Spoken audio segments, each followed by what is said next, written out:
Hi hello అండి, అందరికీ నమస్కారం అండి. ఫ్రెండ్స్, ఇప్పుడిప్పుడే ఒక లేటెస్ట్ అప్డేట్ న్యూస్ అయితే రావడం జరిగింది. అది కూడా అంగన్వాడీలకు, ఆశా వర్కర్లకు హైకోర్టు నుండి భారీ గుడ్ న్యూస్ అంటూ ఒక లేటెస్ట్ అప్డేట్ న్యూస్ అయితే రావడం జరిగింది.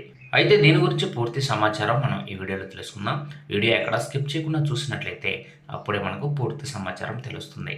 ఇక లేట్ చేయకుండా వివరాల్లోకి వెళ్దాం ఫ్రెండ్స్, నాది ఒక చిన్న రిక్వెస్ట్ ఫ్రెండ్స్. ఇప్పటి వరకు మన ఛానల్ అయితే సబ్స్క్రైబ్ అయితే చేసుకున్న వారు దయచేసి సబ్స్క్రైబ్ చేసుకోండి. ఎందుకంటే గవర్నమెంట్ నుంచి వచ్చే ప్రతి ఒక్క ముఖ్యమైన అప్డేట్ మీకు ఎప్పటికప్పుడు తెలియపరచడం జరుగుతుంది.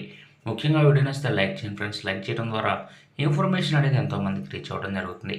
ఇక లేట్ చేయకుండా వివరాల్లోకి వెళ్దాం ఫ్రెండ్స్, ఇక అంగన్వాడీ సిబ్బందిని శాశ్వత ప్రభుత్వ ఉద్యోగులుగా గుర్తింపునకు సంబంధించి గుజరాత్ హైకోర్టు చరిత్రాత్మక తీర్పు వెలువరించింది. వారిని శాశ్వత ప్రభుత్వ ఉద్యోగులుగా పరిగణించాలని కేంద్ర రాష్ట్ర ప్రభుత్వాలను ఆదేశించింది. వారిని ప్రభుత్వ సర్వీసుల్లోకి తీసుకుని రెగ్యులైజేషన్ ప్రయోజనాలు అందించడానికి ఒక విధానం రూపొందించాలని స్పష్టం చేసింది. గుజరాత్ హైకోర్టు తీర్పుతో దేశవ్యాప్తంగా లక్షలాది మంది అంగన్వాడీ సిబ్బందికి ప్రయోజనం కలగనుంది. ఇక 1983 నుండి 2010 మధ్య కేంద్ర ప్రభుత్వ సమగ్ర బాలల అభివృద్ధి సేవల ICDC పథకం కింద నియమితులైన అంగన్వాడీలు దాఖలు చేసిన పిటిషన్లపై గుజరాత్ హైకోర్టు అనేది పై విధంగా తీర్పు ఇచ్చింది. దేశంలో పౌష్టికాహార లోపాన్ని నివారించే చర్యలో భాగంగా ICDC పథకం తీసుకొచ్చారు. దీని ద్వారా అంగన్వాడీ కేంద్రాల్లో 6 ఏళ్లలోపు పిల్లలు, గర్భిణీలు, బాలింతలకు పౌష్టికాహారం అందిస్తున్నారు.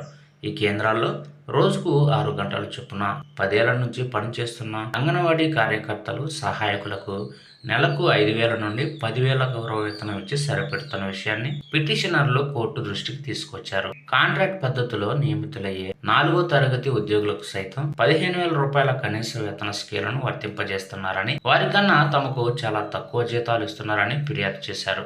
ఇక రెగ్యులర్ విధానంలో ఎంపిక చేసిన తమను ప్రభుత్వ ఉద్యోగులుగా గుర్తించడం లేదని వాపోయారు. అయితే దీనిపై విచారణ చేపట్టిన గుజరాత్ హైకోర్టు న్యాయమూర్తి జస్టిస్ నిఖిల్ ఎస్ కరియల్ అంగన్వాడీ సిబ్బందికి అనుకూలంగా తీర్పు వెలువరించారు.